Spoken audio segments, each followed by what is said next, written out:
not just for the resignation, but for the arrest and arraignment in court of the Deputy Inspector General of Police, Eliud Lagat, within 24 hours from the issuance of this statement. Today, ladies and gentlemen, this is no ordinary gathering. Albert's family has questions. We too have questions. Kenyans have questions. Welcome back to Havana Media. My name is Celestine Wandia. I'll be your host for today. And we will be talking about how different people have come forward saying that Eliud Lagat should be arrested. Eliud is the one who is responsible for the arrest of Albert Ojwang from his home in Homa Bay because he filed a complaint claiming that Albert was publishing wrong information of him on Twitter. Justin Muturi went ahead and said that Eliud should give his resignation letter in the next 24 hours. He also said that the person who ordered for the CCTV cameras to be switched off, the names should be given out. Just for the resignation, but for the arrest and arraignment in court of the Deputy Inspector General of Police, Eliud Lagat, within 24 hours from the issuance of this statement. Today, ladies and gentlemen, this is no ordinary gathering. Albert's family has questions. We too have questions. Kenyans have questions. And indeed, the international community has questions. We all demand answers to the following. 1. The Criminal Procedure Code, Chapter 75 of the Laws of Kenya, has clear procedures on arrests relating to cognizable offenses. There should have been a formal complaint and an arrest warrant. Kenyans want to know if there was a formal complaint by the Deputy Inspector General of Police Eliud Lagat. And if so, at what police station? Which date and time was this complaint recorded? Was it the OB entry number of the said was there an OB entry number for the said complaint? Number 2, we demand to know why Albert was moved from Mawego Police Station, Homa Bay, to Nairobi, and specifically Central Police Station, and which officers accompanied him by name and rank. Central Police Station, Nairobi area, has CCTV coverage. Number 3, we demand to know where the footage showing Albert being brought in and leaving the station is, and whether it's been provided to the family lawyers. If there is no footage, we demand to know who ordered for the cameras to be switched off. When Albert was picked up in Homa Bay, he had no physical injuries. Indeed, he was having lunch with his wife. We demand to know who inflicted the grievous and extensive injuries on his body. Number 5, it's been reported that Albert was in solitary confinement at Central Police Station. Why was Albert considered a high-risk criminal to be confined in solitary? If he was not in solitary confinement, as alleged, who are his cellmates and how many were they?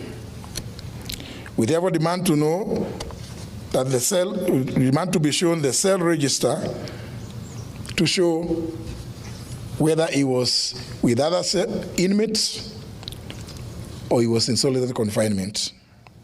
Number 6, yesterday, June 10th, 2025, we've read and heard that the Director of Public Prosecutions, the DPP, directed the Independent Policing Oversight Authority, IPOA, to expedite investigations on circumstances surrounding the death of Albert and report within 7 days. This is a cover-up and a diversionary tactic to delay this matter. The mandate of the DPP under the Constitution of Kenya is to direct the National Police Service and the Directorate of Criminal Investigations in writing to do investigations, not to direct the IPOA. The postmortem on Albert is clear, and all Kenyans have formed this opinion. He was murdered. In light of the foregoing, we are calling not just for the resignation, but for the arrest and arraignment in court of the Deputy Inspector General of Police, Eliud Lagat, within 24 hours from the issuance of this statement. We similarly demand that the junior officers currently being persecuted be given witness protection with immediate effect. Their lives, obviously, are in danger because they know the truth. We applaud the courageous Kenyans who have kept vigil at Vigilance House and encourage them to maintain the pressure until this is achieved. Bonnie Kalwalwe went ahead and said that Moses, that is the spokesperson who said that Albert banged his head in the cell and that's where he sustained the injuries, should also be arrested, because why was he giving propaganda or false information about what actually went down when Albert was in custody? Mr. Speaker, is to CS, not CS, to the IG Kanja.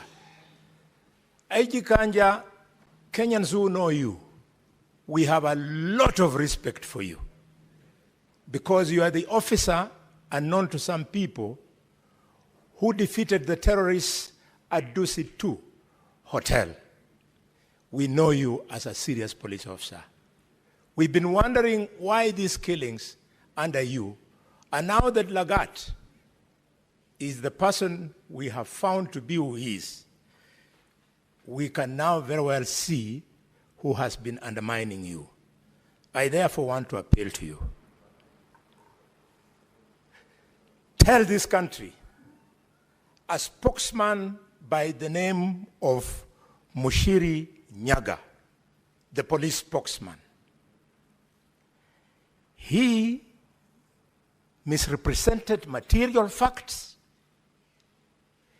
He attempted to conceal this killing.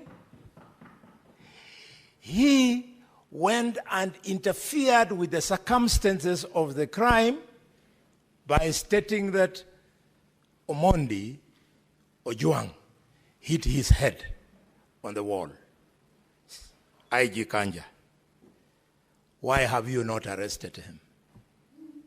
He has information which in his statement under arrest will help to point fingers at who gave him this deliberate statement so as to do what I have said above.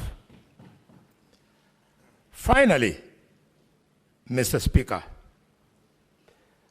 back to Kanja and or Amin. IPOA has now told us the names of the officers from DCI who went to Migori to go and arrest Ojwang. Can you tell the country how it came to pass that Ojwang was moved all the way, Ojwang,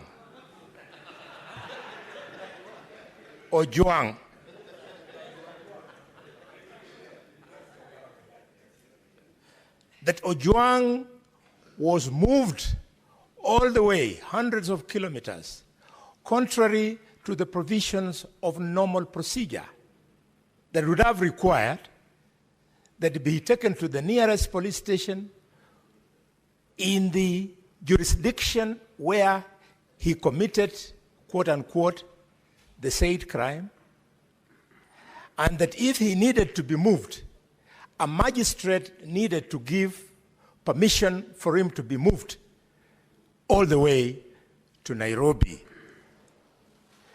Could you, IG, tell us why you have found it difficult to arrest these officers?